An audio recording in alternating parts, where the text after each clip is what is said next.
Bismillahirrahmanirrahim. Assalamualaikum warahmatullahi wabarakatuh. Pada pertemuan kali ini kita akan belajar mengenai transportasi zat yang melalui membran sel.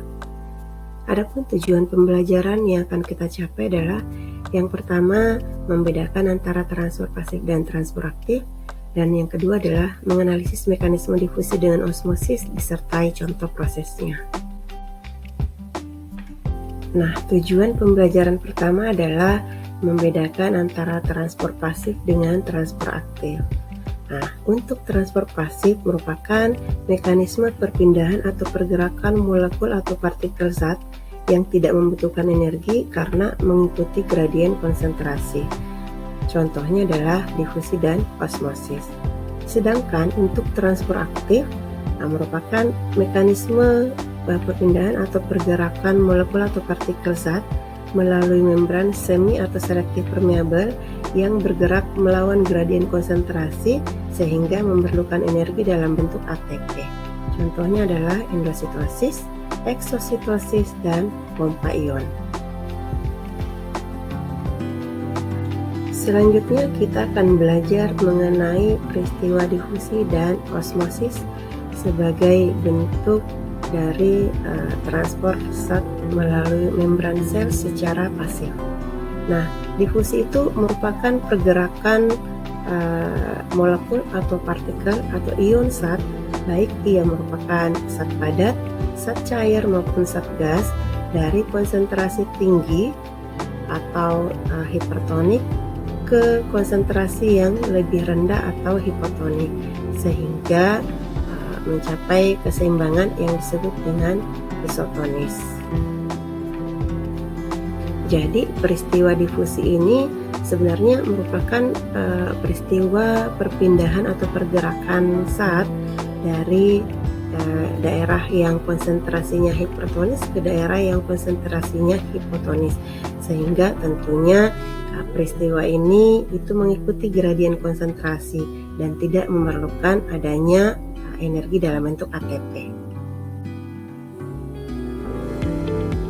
Nah, adapun contoh-contoh dari peristiwa difusi dalam kehidupan sehari-hari. Yang pertama dulu, difusi itu ada yang tidak melalui membran sel, seperti gula atau garam yang kita larutkan di dalam air. Ini contoh difusi dari zat padat. Kemudian sirup atau mungkin tinta yang kita larutkan di air, itu merupakan contoh difusi zat cair.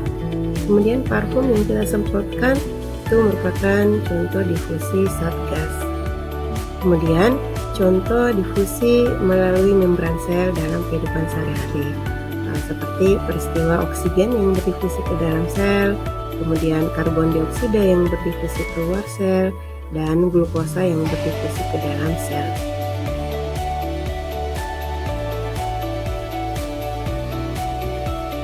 Adapun beberapa faktor yang memengaruhi kecepatan difusi antara lain, yang pertama adalah ukuran partikel. Semakin kecil ukuran partikel, maka tentunya semakin cepat partikel tersebut akan bergerak atau semakin cepat partikel tersebut untuk berdifusi. Yang kedua, ketebalan membran. Semakin tebal membran, maka semakin lambat pula kecepatan difusi. Yang ketiga, luas suatu area. Semakin luas suatu area, maka semakin cepat pula laju difusi. Yang keempat adalah jarak.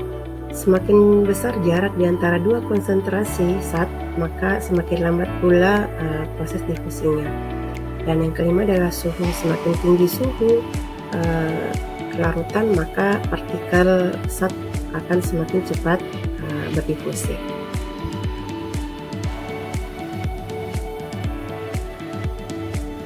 Baik, selanjutnya adalah peristiwa osmosis.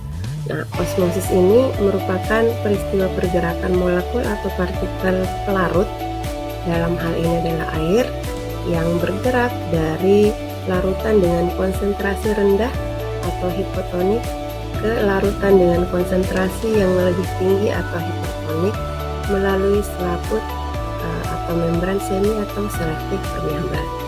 Nah, sebenarnya peristiwa osmosis ini merupakan peristiwa difusi.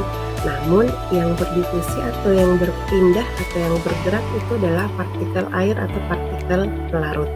dari daerah yang konsentrasinya rendah, hipotonik, atau bisa kita istilahkan dari daerah yang banyak airnya, konsentrasi airnya lebih tinggi, ke daerah yang konsentrasi airnya lebih rendah. Kita sebut dengan istilah hipertonik. Nah, ini contoh peristiwa osmosis yang dapat terjadi pada sel hewan maupun pada sel tumbuhan. Nah, contoh untuk sel hewan, ketika sel hewan itu kita masukkan ke dalam larutan yang hipotonis atau larutan dengan konsentrasi air yang tinggi, maka apa yang akan terjadi? Air yang dari luar dari luar sel itu akan berosmosis atau bergerak menuju ke dalam sel. Nah, sehingga semakin lama sel ini akan terisi air, semakin lama semakin penuh dan akan terjadi lisis atau pecah pada sel. Sebaliknya, ketika sel hewan ini kita masukkan ke dalam larutan hipertonis atau kadar zat terlarutnya lebih tinggi dibandingkan zat pelarut, maka yang terjadi adalah air yang terdapat di dalam sel karena konsentrasi di dalam sel ini lebih hipotonik dibandingkan kondisi lingkungannya, sehingga air akan berosmosis dari dalam sel keluar sel. Hal ini menyebabkan sel akan kehilangan air secara perlahan-lahan dan sel ini lama-kelamaan akan mengerut sehingga terjadilah proses skrenasi. Nah, untuk sel tumbuhan, ketika kita masukkan ke dalam larutan hipotonis, maka air dari lingkungan luar itu akan masuk ke dalam sel atau berosmosis ke dalam sel. Semakin lama sel tumbuhan ini akan semakin banyak mengandung air. Namun karena sel tumbuhan memiliki dinding sel, maka sel tumbuhan dapat mempertahankan tekanan turgornya yang kita sebut dengan turgid atau turgiditas. Dan sebaliknya, ketika sel tumbuhan kita masukkan ke dalam larutan hipertonis, yang terjadi adalah air dari dalam sel yang bersifat hipotonik itu tentunya akan berosmosis keluar ke lingkungan sel yang lebih bersifat hipertonis, sehingga sel tumbuhan ini akan kehilangan air dan menyebabkan plasma sel yang melekat pada dinding sel ini akan tertarik dan mengkerut, sehingga inilah yang kita sebut dengan istilah plasmolisis. Nah, demikian Ananda semua materi yang kita pelajari pada hari ini mengenai perbedaan antara transfer pasif dengan transfer aktif, serta mekanisme osmosis dan difusi serta contohnya. Selamat belajar, ora et labora. Wassalamualaikum warahmatullahi wabarakatuh.